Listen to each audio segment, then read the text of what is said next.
Maka dari itu kalau kita belajar geografi, kita harus siap pergi kemanapun juga, siap menghadapi situasi apapun juga, ya baik hujan, panas, malam, dingin, dan sebagainya. Ya. Dan kemudian ya, tugas geografi adalah bercerita. Apa yang diceritakan? Yang cerita itu adalah pengetahuan ya ini berasal dari peta. Jadi peta itu bukan hanya sumber data, bukan sumber informasi, tapi juga sumber pengetahuan. Ya. Kemudian yang perlu kita lihat juga adalah, ya, nah sekarang ini di Indonesia itu ada namanya program Merdeka Belajar. Ya.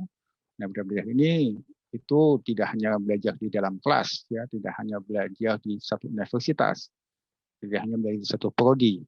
Nah, sehingga itu mahasiswa itu bisa belajar di banyak prodi, bisa belajar di banyak universitas, bahkan bisa belajar di luar universitas, ya. Bisa di perusahaan, bisa di masyarakat dan sebagainya. Nanti mau mengambil geografi bisa dikombinasi dengan bidang ilmu lain, ya, ilmu tentang ilmu fisika, ilmu teknik, ilmu arsitektur, sosiologi, antropologi, bahasa dan sebagainya. Nanti mahasiswa akan mendapatkan petunjuk bagaimana menjalankan program mereka ini di UI, ya. Tapi pada dasarnya ada 8, misalnya ada pertukaran pelajar, ya, ada magang, kemudian ada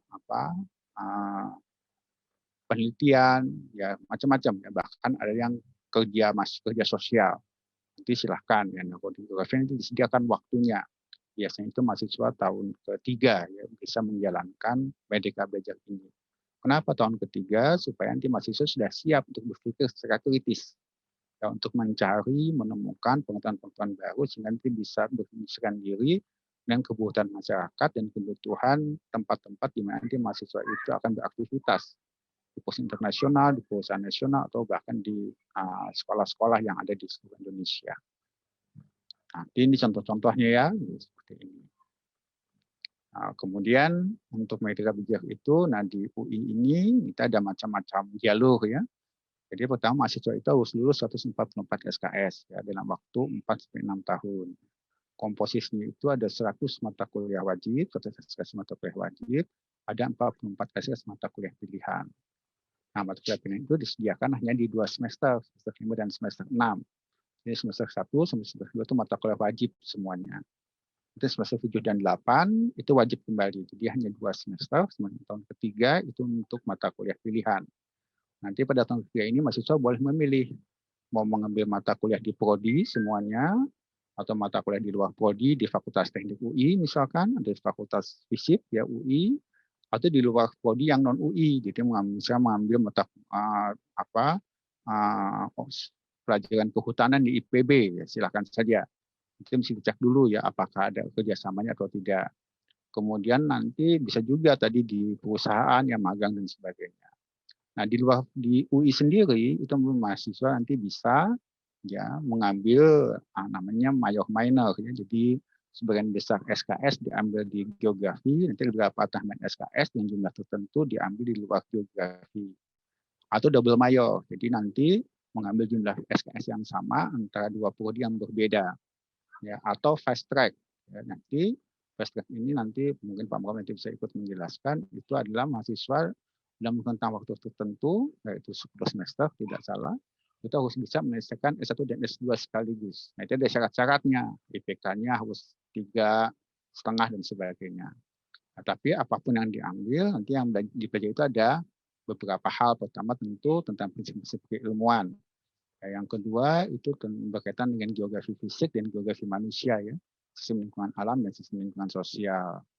Kemudian yang ketiga itu yang terkait dengan teknik analisis geografi dan termasuk adalah teknologi informasi geografis yang biasanya teman-teman pakai untuk mencari lokasi di gadget ya, di HP.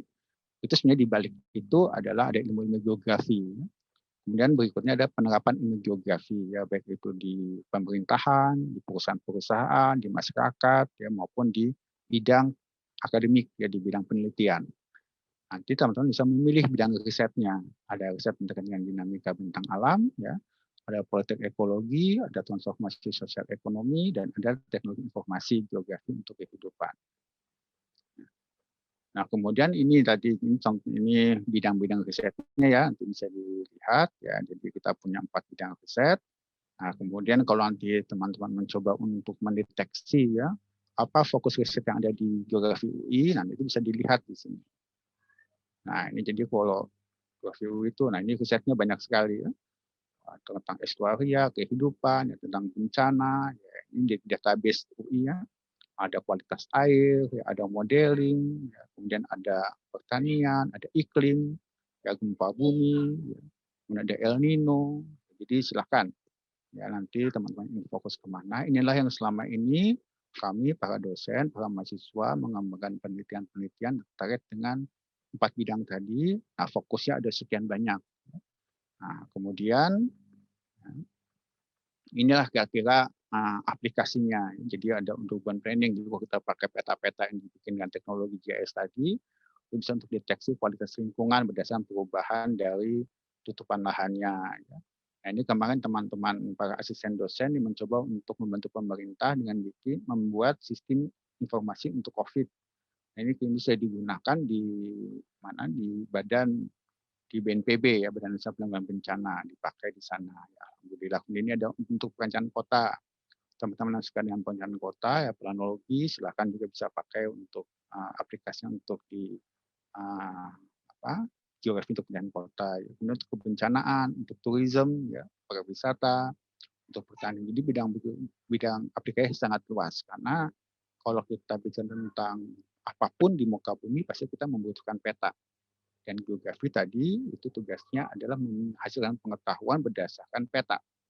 Bukan berdasarkan angka-angka saja, tapi angka diubah menjadi peta, sehingga kita dapat pengetahuan yang berbeda yang secara perspektif dari bidang ilmu yang lain. Ya, ini mata kuliahnya, nanti ada 3 mata kuliah dasar, ya, 3 tingkatan mata kuliah untuk mata kuliah wajib. Ada yang dasar, ada yang sifatnya lanjut, dan yang sifatnya sintesis. Ya. Ini di semester 1, semester 2, tahun pertama, ini ada tahun kedua, ini adalah tahun keempat. Jadi terbagi seperti itu. Nah, tahun ketiganya tadi mata kuliah pilihan semuanya. Nanti teman-teman silahkan ya mencermati ya. Nanti tadi yang bertanya tentang iklim, ya, kita juga mata kuliah iklim di sini, iklim dan kehidupan. Ya, kemudian ada yang terkait dengan perkotaan. Nah, biasanya kita selalu pergi ke lapang, yaitu kuliah lapang 1, kuliah lapang 2. Teman-teman bersiap-siap untuk pergi ke lapang. Nah, kemudian ini mata kuliah pilihannya, ya terbagi atas 3 kelompok, geografi fisik, ya, geografi manusia, dan geografi pendidikan jauh. Nanti ini semua totalnya ada sekitar hampir 90 mata 90 SKS ya tersedianya. Tapi teman-teman hanya diminta mengambil 44 SKS cukup, tidak perlu semuanya. Silakan mengkombinasikan ya, survei dengan ekologi atau survei dengan iklim ya, atau yang lain silakan dikombinasikan sesuai dengan minat masing-masing. Kami akan coba memfasilitasi supaya mahasiswa bisa memilih mata kuliah sesuai dengan minatnya. Kemudian yang berikutnya ini adalah mata kuliah yang selama ini sudah diambil oleh program studi lain ya. Jadi ada mata kuliah geografi kebudayaan nih, tapi ini dari kurikulum yang lama, kurikulum yang 2016 ya. Pemilik KBC itu pakai kurikulum 2020. Nah, ini mata kuliah yang laku ya di bidang ilmu lain ya. Ada fakultas teknik ya ikut dalam mata kuliah ekonomi ya. Teman-teman dari biologi bahkan ikut mata kuliah pariwisata. Bahkan ada teman dari Australia, dari Sydney University, yang ikut mata kuliah yang terkait dengan kebudayaan, politik, jadi banyak sekali yang bisa ditawarkan dan bisa dikombinasikan, dikolaborasikan dengan bidang-bidang ilmu lain. Nah, sehingga geografi semakin lama semakin bisa berkembang. Dan kami juga punya banyak kerjasama dengan luar negeri ya dalam bentuk kuliah lapang bersama, dosen tamu, pengolahan kredit, jadi beberapa mahasiswa kita geografi yang ke luar negeri, ke Korea, ya, ke Malaysia, ya, ke tempat lain ya untuk memulai kredit ya, di tempat lain. Sekarang juga ada yang mengambil di Australia pada semester ini, ya nanti bisa ditransfer kreditnya ya sebagai mata pengganti mata kuliah yang ada di UI. Dan juga banyak dosen melakukan kolaborasi riset dengan luar negeri ya, termasuk Bu Tias ya banyak ya, kemudian ada Pak Supriyatna juga ya. Jadi banyak sekali dosen yang melakukan kolaborasi, bidangnya juga banyak ya, ada kebakaran hutan, dan terkait dengan sistem informasi. Jadi insya Allah ya kita berkesempatan untuk berkolaborasi dengan dunia internasional. Ya, ini jadi jalur prestasi.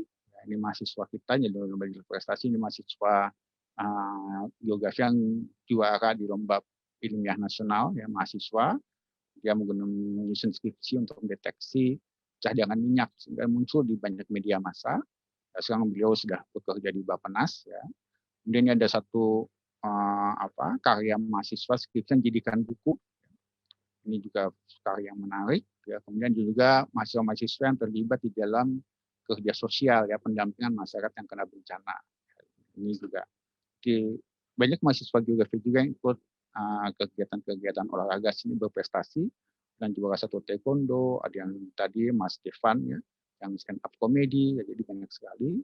Dan tentu saya disampaikan oleh para alumni ya, UI menyediakan memfasilitasi segala macam pengembangan bakat sehingga teman-teman tidak perlu khawatir untuk mengembangkan bakat masing-masing.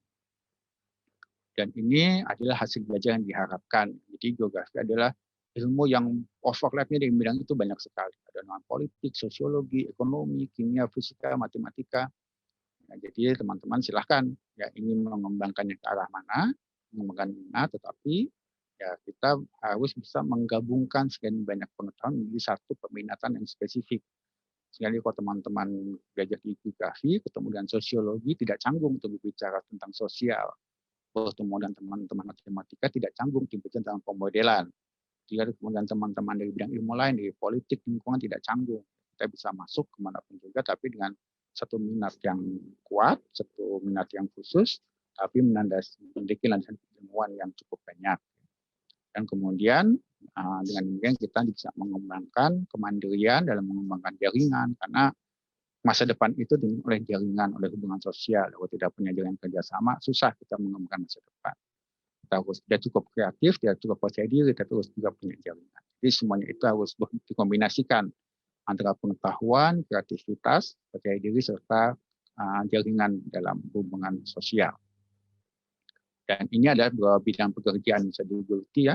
Nah, ini kami survei dari para alumni. Ini ada bidang kerja yang diikuti ya oleh alumni yang kerja di media massa, di LSM, ya, di BPPT, di Agaria. Jadi silahkan ya, kembangkan masing-masing supaya nanti pada saat lulus bisa berkontribusi kepada masyarakat melalui bidang pekerjaan yang digulutinya. Nah, jadi itu saja dari saya. Mudah-mudahan cukup ya, mudah dipahami. Silahkan didiskusikan lebih dalam lagi. Terima kasih, Mbak Alisa. Terima kasih semuanya. Baik, terima kasih atas pemaparan materinya, Mas Hafid. Mungkin teman-teman ada yang jadi lebih tertarik lagi nih buat masuk ke geografi, atau ada pertanyaan lebih lanjut tentang materi-materi yang udah disampaikan oleh Mas Hafid. Salah satu dosen geografi ya, Mas, mengajar di berpikir geografis juga. Kemarin sempat belajar bareng Mas Hafid. Silakan teman-teman kalau ada yang mau bertanya.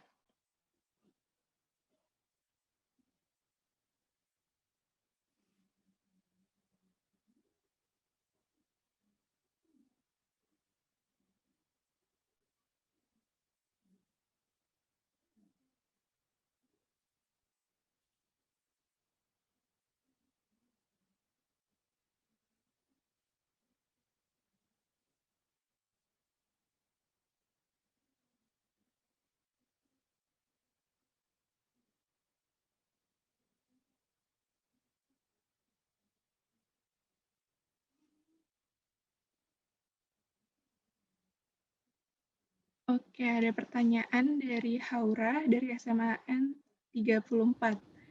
Boleh silakan pertanyaannya mau typing di chat atau mau langsung unmute juga nggak apa-apa.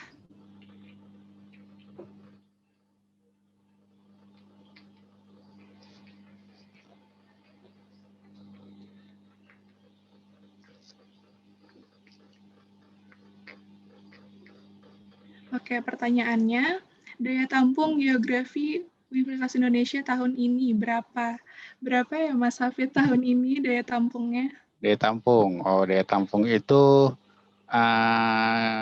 biasanya tidak jauh berbeda dengan tahun-tahun sebelumnya ya kan, biasanya pasien itu 140 kursi, 140 tempat duduk untuk mahasiswa baru. Itu biasanya akan terbagi jadi kelas reguler dan kelas paralel ya. Kelas ya kalau secara umum sih kelas reguler itu kira-kira 100 tempat duduk. Ya, ini biasanya dari SMPTN dan dari SIMAK ya. Kemudian nanti ada juga kelas paralel, itu bisa juga dari SIMAK atau juga dari PPKB ya. Nanti yang UTBK itu biasanya masuknya ke reguler ya, tapi nggak tahu kemudian UI seperti apa nih. Tapi kira-kira seperti itu. Totalnya 40 tempat duduk, yaitu pun terbagi menjadi 2, 100 di reguler, 40 di paralel. Begitu kira-kira. Baik, sudah menjawab ya.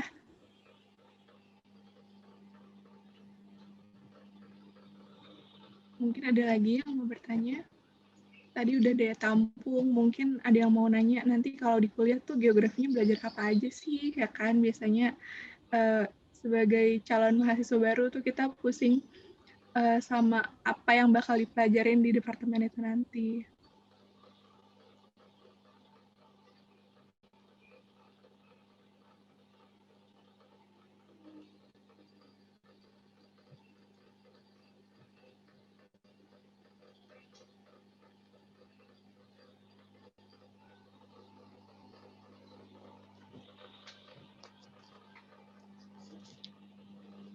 Yuk, silakan yang mau bertanya.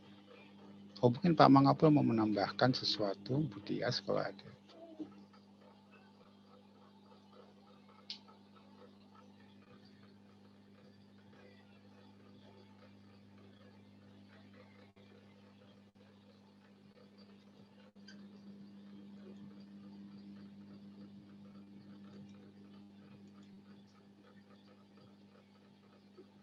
Oke, karena belum ada pertanyaan lagi, mungkin saya wakilkan kali ya pertanyaan yang paling banyak ditanyakan calon-calon mahasiswa baru, terutama yang mulai tertarik di Departemen Geografi. Sebenarnya perbedaan ilmu geografi saat SMA dan kuliah itu apa ya, Mas, kira-kira?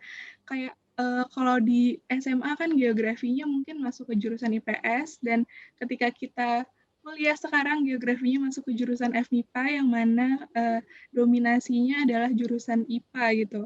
Kira-kira apa sih, Mas, hal dasar yang membedakan geografi di SMA dan kuliah?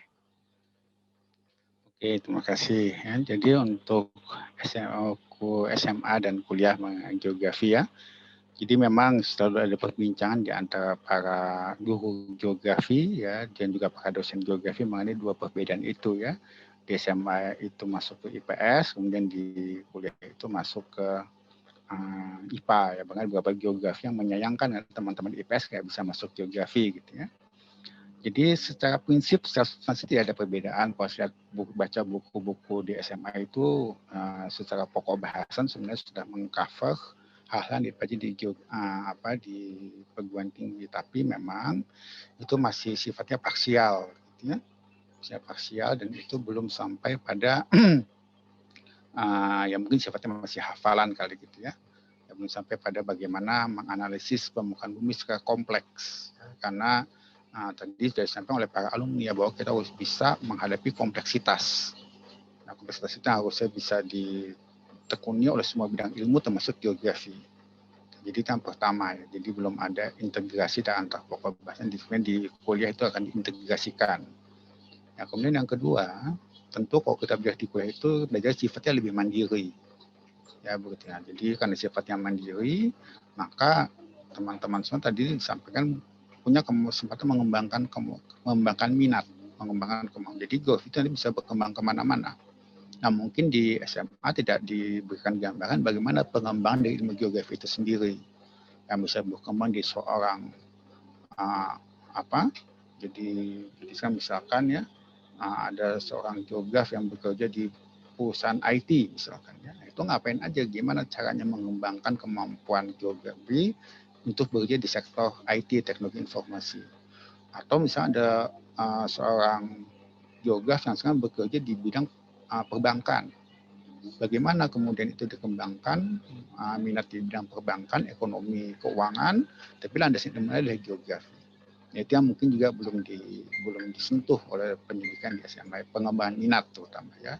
Ya mungkin karena SMA memang orientasinya tidak ke minat ya, tapi lebih ke pendidikan yang lebih tinggi. Nah, kemudian yang ketiga itu adalah bagaimana mengintegrasikan antara bidang-bidang yang tadi itu dengan teknologi yang sedang berkembang. Karena teknologi ini itu menjadi salah satu faktor penting untuk mengembangkan ilmu, tapi sebaliknya ilmu pun juga menjadi faktor untuk mengembangkan teknologi. Nah, bagaimana kemudian mengkombinasikan dua hal itu ya sekaligus untuk mempertimbangkan ya hal-hal yang terkait dengan manfaatnya bagi masyarakat. Karena bisa saja ilmu dikembangkan oleh suatu perguruan tinggi, tapi manfaatnya bagi masyarakat tidak ada.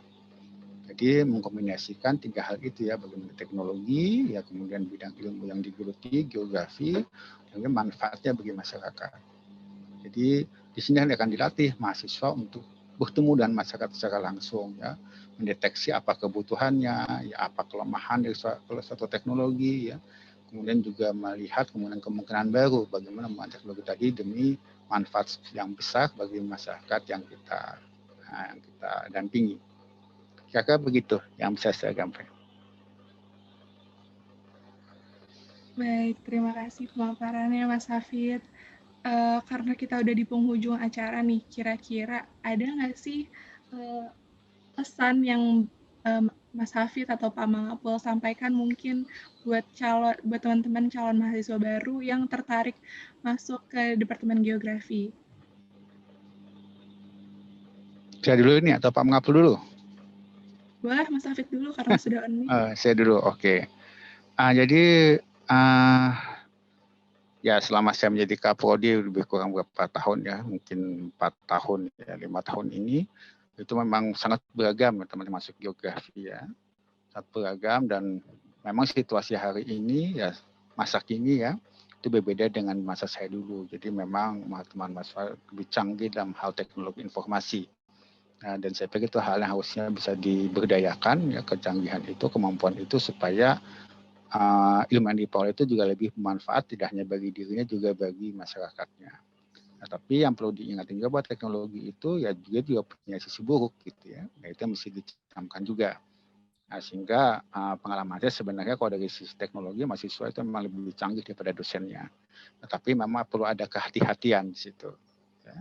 Kehati-hatian karena ya posisi buruk tidak bisa kita atasi menjadi akan sulit. Yang kedua, tentu mahasiswa kan juga akan mempunyai tantangan berbeda dalam hal masa depan, ya, dalam hal pertemanan, dalam hal pergaulan dan sebagainya. Tapi kalau kita belajar di perguruan tinggi itu kita tentu punya kemandirian dan punya rasa tanggung jawab, ya, sehingga seringkali ada mahasiswa yang lupa dengan itu. Gitu ya.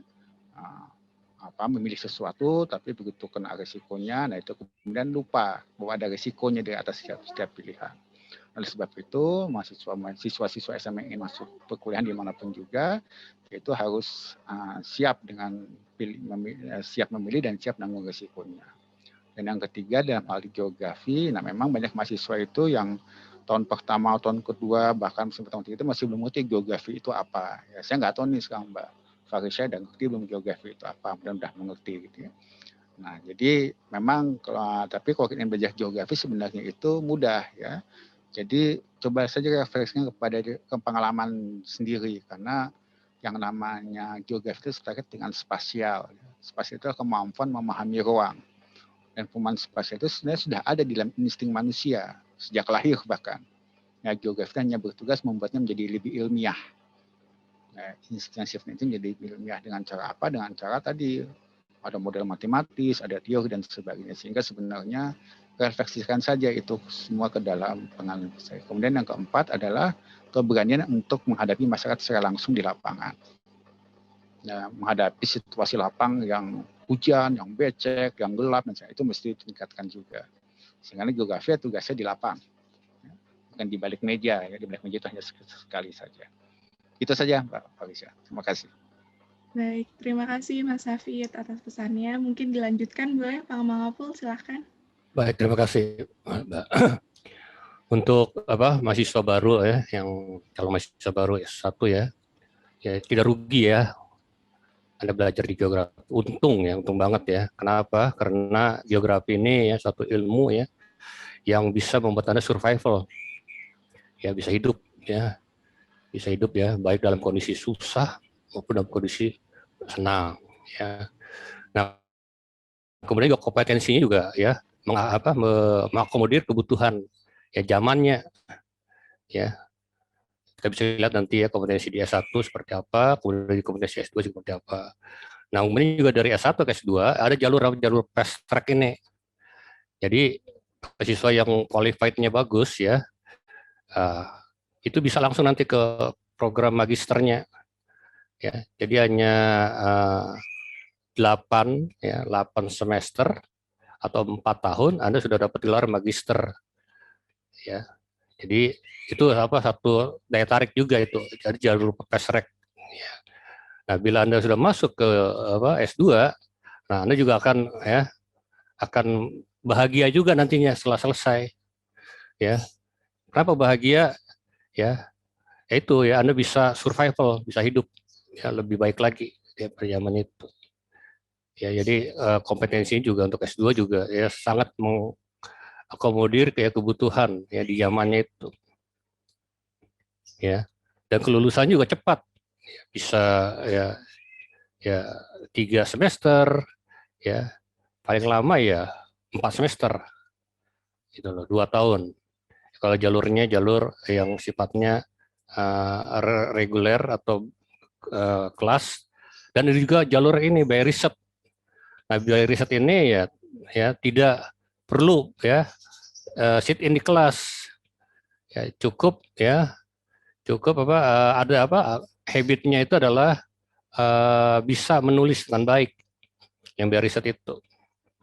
Menuliskan baik ya dapat terukur ya dalam hal memanage ya dalam menulis yang baik itu ya, dan kami akan ya menerimanya nantinya yang by riset ya, terutama dari LIPI, dari BPN ya, ATR itu ya, kemudian dari Mendagri ya, Depagri dan sebagainya, dari pemerintahan maupun dari swasta. Tapi itu budaya risetnya harus terbangun dulu untuk yang by riset ini. Ya, itu juga lulusannya ya hanya ya bisa 3 semester. Ya. Tidak perlu masuk ke kelas ya. Cukup bimbingan-bimbingan ya dengan pembimbingnya, dengan pengelolaannya juga ya, komunikasi ya, kami mengakomodir itu semua. Jadi ada ya fast track, ada by riset, ada by course ya. Pilihan-pilihan itu ya semua ini bagus nantinya untuk survival itu. Dari yang tinggi itu. Ya. Itu saja dari saya, makasih. Oke, baik. Terima kasih banyak Pak Mangapul atas pesannya untuk calon mahasiswa baru. Mungkin sebelum kita mengakhiri acara pada hari ini, kita boleh dokumentasi dulu kali ya. Mas Hafid boleh tolong di-unshare screen dulu, Mas, supaya layarnya bisa. Oke, baik. Kita mulai ya. Senyum semuanya. Mungkin ada yang mau on cam lagi? Oke. 1, 2, 3. 1, 2, 3. Baik. Sudah selesai. Terima kasih banyak Mas Hafid, Pak Mangapul yang sudah memberikan pemaparan materi pada hari ini, sudah menjawab pertanyaan dari teman-teman calon mahasiswa baru, dan juga teman-teman peserta Virtual Open House FMIPA UI tahun 2021 yang sudah menghadiri Zoom atau virtual meeting pada hari ini. Terima kasih banyak semuanya. Boleh langsung meninggalkan ruangan. Terima kasih Mbak atas fasilitasnya yang diberikan. Hafid, selamat siang, makasih.